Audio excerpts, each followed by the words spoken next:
Hello, good morning, all of you. Now, class 8th, chapter number 10, Geography, Disaster Management. Disaster यानी ये जो प्राकृतिक आपदाएं होती हैं, जैसे आपका भूकंप हो गया, तूफान आ जाना, ठीक है, बाढ़ आ जाना, फ्लड आ जाना, तो उसमें किस तरीके से हमें मैनेज करना है, प्राकृतिक आपदाओं से किस तरीके से मैनेजमेंट करना है, उनसे कैसे हमें बचना है, ठीक है, कैसे वो आती हैं, क्या होता है, ये सब हम इस चैप्टर में पढ़ेंगे। तो without wasting time come on chapter all of you. क्या कह रहे हैं कि any unexpected catastrophic event which causes a great loss of life and property is defined as a disaster. कि ऐसी कोई भी आपदा या ऐसी कोई भी अनअपेक्षित या जिसकी आशा नहीं की जा सकती है, ऐसी विनाशकारी घटना, इवेंट मतलब घटना, विच causes a great loss of life, जिससे बहुत बड़ी जान और प्रॉपर्टी यानी संपत्ति का नुकसान होता है, उसे हम डिज़ास्टर कहते हैं, आपदा कहते हैं, तबाही कहते हैं, भीषण दुर्घटना या मुसीबत भी कहते हैं।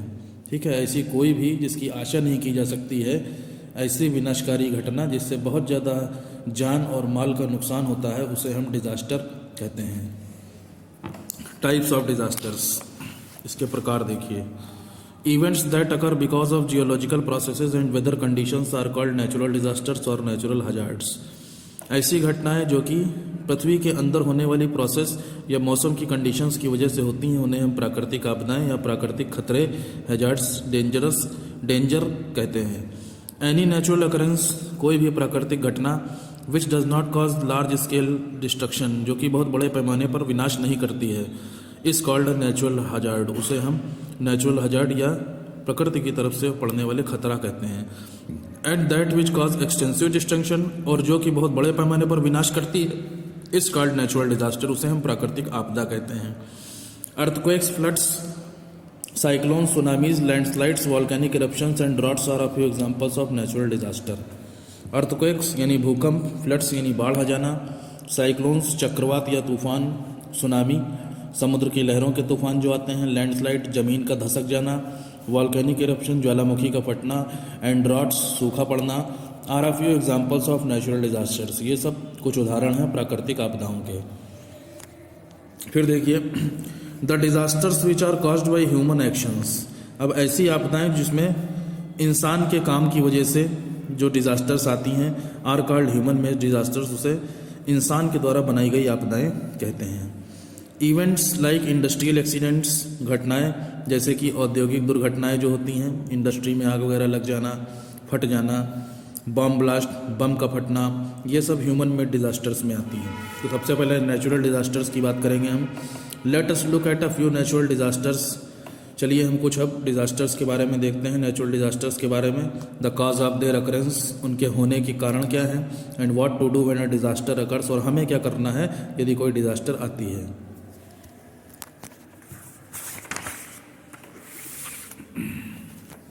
सबसे पहले हमारा आता है अर्थक्वेक यानी भूकंप। क्या कह रहे हैं, a sudden shaking of earth surface is called an earthquake. पृथ्वी की सरफेस का एकदम से हिलने को ही हम अर्थक्वेक कहते हैं। The earth crust is made up of major, minor and tectonic plates. Earth crust यानी पृथ्वी की जो क्रस्ट है, जो ऊपरी सरफेस है, वो छोटी छोटी टेक्टोनिक प्लेट से मिलकर बनी है। ठीक है, पृथ्वी जिन पर टिकी हुई है, ऐसी प्लेटों से मिलकर बनी हुई है। These plates float independently. ये जो प्लेट्स होती हैं, ये पृथ्वी के नीचे स्वतंत्रता पूर्वक तैरती रहती हैं, बहुत ही स्लो स्पीड में, जिनको हम महसूस नहीं कर सकते हैं। The energy generated inside the earth, पृथ्वी के अंदर जो एनर्जी, जो पावर जनरेट होती है, causes these plates to move closer. इनकी वजह से ये प्लेट जो हैं आपस में क्लोज भी हो सकती हैं और अवे या एक दूसरे से दूर भी जा सकती हैं। This divergent and convergent movement, इस तरीके से दूर भागने यानी क्लोज आना और दूर जाने का जो मूवमेंट होता है टेक्टोनिक प्लेट्स का, उसी की वजह से अर्थक्वेक्स, भूकंप आते हैं। The pressure is release in the form of seismic waves. ये जो दबाव जमीन के नीचे से निकलता है, ये भूकंपीय तरंगों के रूप में निकलता है, जिसे हम अर्थक्वेक कहते हैं। The place of origin of an earthquake is called its focus. Earthquake का जो ओरिजिन होता है, यानी जहाँ से वो निकलता है, उसे इसका फोकस कहते हैं।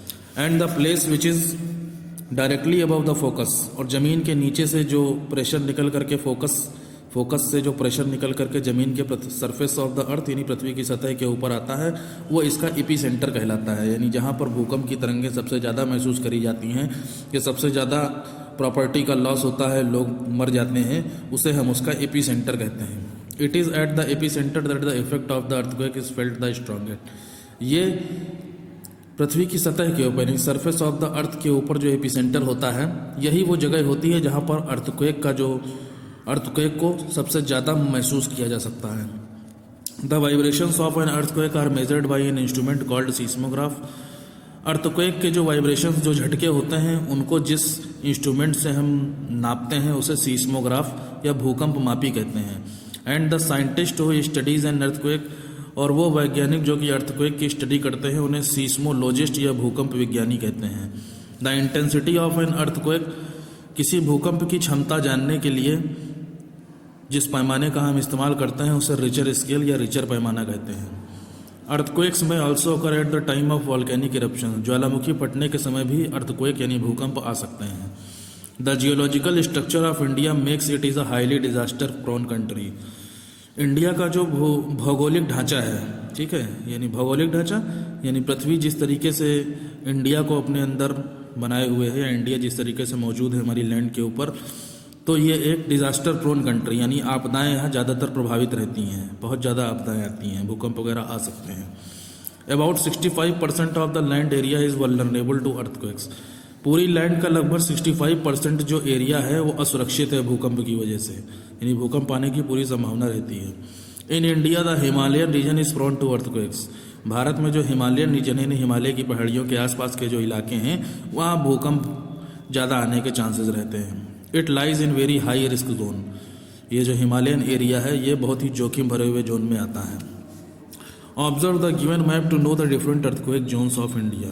इस मैप में आपको ये ब्राउन कलर के जो पोर्शन डार्क ब्राउन कलर के दिए गए हैं, ये सब अर्थक्वेक से, मतलब अर्थक्वेक जहाँ आ सकता है वो वाले इलाके हैं, ठीक है। ये ज़्यादातर यहाँ भूकंप आने के चांसेस रहते हैं। Earthquakes cause loss of life and damage to property. Earthquake की वजह से बहुत सारे जीवन और संपत्ति का नुकसान होता है। एंड इंफ्रास्ट्रक्चर यानी बड़ी बड़ी बिल्डिंगें और सब इंफ्रास्ट्रक्चर सब बर्बाद हो जाता है। Dams, bridges, roads, railways, power and communication network get affected. भूकंप के आने से बांध, पुल, सड़कें, रेलवे सिस्टम, पावर यानी बिजली और कम्युनिकेशन यानी संचार व्यवस्था जो है वो भी प्रभावित होती है, वो उसके ऊपर भी इफेक्ट पड़ता है, उसको भी नुकसान पहुंचता है। Measures against earthquake. अर्थक्वेक के लिए हमें कौन से पैमाने, कौन सी बातों को मानना है। The following measures can be taken if an earthquake strikes. निम्नलिखित बातें आपको बताई गई हैं अगर अर्थक्वेक आता है क्या करना है। If trapped in a building, यदि आप किसी इमारत में फंसे हों, मूव अवे फ्रॉम विंडोज, तो खिड़कियों से दूर रहें। मिरर्स, शीशों से दूर रहें। और एनी सच स्ट्रक्चर, ऐसे किसी भी स्ट्रक्चर से दूर रहें दैट कैन कॉज हार्म, जो कि आपको नुकसान पहुंचा सकता है। Take shelter under study table. मजबूत टेबल के नीचे आप शेल्टर ले सकते हैं, उसके अंदर घुस सकते हैं, उसके नीचे अगर भूकंप आ जाए। Switch off electricity and turn off gas cylinders. बिजली का जो स्विच है उसको ऑफ कर दें और गैस सिलेंडर्स को भी ऑफ कर दें। Protect your eyes and head with your arms. अपनी आँखों को और सर को अपने हाथों से सुरक्षित रखें, ढक लें उससे। Avoid using an elevator. Lift का इस्तेमाल ना करें, उससे बच कर रहें। इफ़ आउटडोर्स, यदि आप घर के बाहर हैं। कीप अवे फ्रॉम ट्रीज, पेड़ों से दूर रहें। साइन बोर्ड, सूचना पट जो होते हैं बहुत बड़े बड़े लगे होते हैं, एडवर्टीजमेंट जिन पर बहुत बड़े बड़े होते हैं। बिल्डिंग्स, इमारतों से दूर रहें। पोल्स एंड इलेक्ट्रिक वायर्स, बिजली के खंभे और बिजली के तारों से दूर रहें। Be prepared for the aftershocks. Aftershock यानी भूकंप आ जाने के बाद, झटके आ जाने के बाद भी तैयार रहें। Earthquake resistant structure should be build. भूकंप प्रतिरोधी यानी भूकंप से बचने वाले स्ट्रक्चर्स बनाने चाहिए। And old building should be restored. और जो पुरानी इमारतें हैं उनका पुनर्निर्माण करना चाहिए, उनको दोबारा बनाना चाहिए through the process of retrofitting. Retrofitting यानी उनको काट करके जो हिस्से उनके खराब हो गए हैं उनको फिर से सुधारना चाहिए। तो ये भूकंप से बचने के तरीके हैं। अब साइक्लोन आ जाता है आपका, तूफान जिसको बोलते हैं। Wind that blow at a very fast speed are called storms. हवाएं जो कि बहुत ही तेज स्पीड में चलती हैं उन्हें हम तूफान या स्टॉर्म कहते हैं। Sometimes storms turn into cyclones, कभी कभी ये तूफान जो हैं चक्रवातों में बदल जाते हैं। साइक्लोन मतलब गोल गोल हवाएं जो ऐसे चलने लगती हैं, ठीक है, ये आपका चक्रवात तूफान कहलाता है, चक्रवाती तूफान। When the speed of wind is approximately 62 kilometre per hour, cyclones कब आते हैं? जब हवा की जो स्पीड है, विंड की जो स्पीड है वो 62 किलोमीटर पर आवर से भी ज़्यादा हो जाती है, तब हमारी जो स्टॉर्म्स हैं वो साइक्लोन्स में बदल जाते हैं। A cyclone develops over warm waters, then winds blow from high pressure areas to the low pressure areas with very high speeds in a spiral motion. Cyclone तब डेवलप होता है, तब बनता है over warm waters when winds blow, यानी जब गर्म पानी से हवाएं बाहर की तरफ निकलती हैं। फ्रॉम हाई प्रेशर एरियाज, ज़्यादा दबाव वाले एरियाज से कम दबाव वाले एरियाज में बहुत ही तेज़ स्पीड से जाती हैं। स्पाइरल यानी सर्पीलाकार मोशन में, ठीक है, जैसे हमने ये बताया था आपको, ठीक है, सर्पीलाकार सांप के जैसे हवाएं जब हमारी चलती हैं तब हमारा साइक्लोन आता है। द हाई स्पीड विंड्स, ये तेज चलने वाली जो हवाएं हैं, एकम्पनीड बाई टोरेंटियल रेन्स, ये अपने साथ मूसलाधार बारिश लेकर के आती है।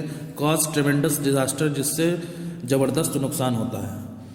The torrential rains often cause floods in the coastal regions, इस तरीके की जो प्रचंड बारिश है या मूसलाधार बारिश है, इसकी वजह से जो तटीय इलाके हैं यानी वाटर बॉडीज़ के जो किनारे हैं वहाँ पर बाढ़ भी आ जाया करती है। साइक्लोन्स और कॉमन इन ट्रॉपिकल रीजन्स, ये चक्रवात जो तूफान होते हैं ये ट्रॉपिकल रीजन्स में ज़्यादा आते हैं। In India the areas prone to cyclones, भारत में साइक्लोन्स प्रोन यानी साइक्लोन्स से प्रभावित जो एरियाज हैं वो वेस्ट बंगाल के तटीय इलाके यानी वाटर बॉडीज़ के किनारे के इलाके हैं, उड़ीसा हो गया, आंध्र प्रदेश, तमिलनाडु, गुजरात और महाराष्ट्र हैं। The Indian meteorological department studies the development and movement of cyclones in and around India, भारत का जो मौसम संबंधी विभाग है, मीटीरियोलॉजिकल डिपार्टमेंट यानी मौसम संबंधी जो विभाग है वो साइक्लोन्स के डेवलपमेंट और उनके मूवमेंट की स्टडी करता है इंडिया के चारों तरफ जहाँ भी आ रहे हैं। Warning messages are sent by them, चेतावनी के जो संदेश हैं वो उनके द्वारा भेजे जाते हैं। टू वार्न द रेजिडेंट्स, यानी घर में रह रहे लोगों को जो कि कोस्टल एरियाज़ के आसपास रहते हैं, और ये सूचना पहुंचाई जाती है रेडियो या टेलीविज़न के थ्रू। मेजर्स अगेंस्ट साइक्लोन्स, साइक्लोन्स आ जाएं तब हमें क्या करना है? It is prudent to listen to the weather bulletins, ये बहुत ही आपके लिए अक्लमंदी की बात होगी कि अगर आप मौसम से जुड़े हुए समाचारों को सुने नियमित रूप से और उसमें जो इंस्ट्रक्शंस बताए जाते हैं उनका पालन करें। Keep the disaster kit and supplies ready, आपदा से बचने के लिए किट और सप्लाई का हमेशा तैयार रखें।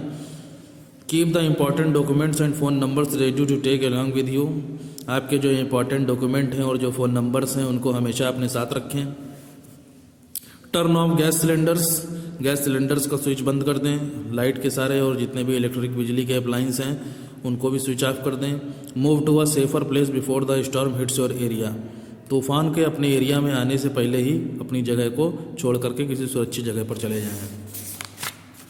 Fisherman should not venture out far into the sea, मछुआरे जो हैं उनको समुद्र के अंदर घुसने का साहस नहीं करना चाहिए। More trees should be planted, ज़्यादा से ज़्यादा पेड़ों को लगाना चाहिए जो किनारे के इलाके हैं। As trees act as wind breakers, क्योंकि जो पेड़ हैं वो हवाओं को तोड़ने का काम करते हैं। And also reduce the impact of waves, और लहरों का जो इम्पैक्ट है, जो इफेक्ट है, उसको भी कम करते हैं। अब फ्लड आ जाता है, बाढ़।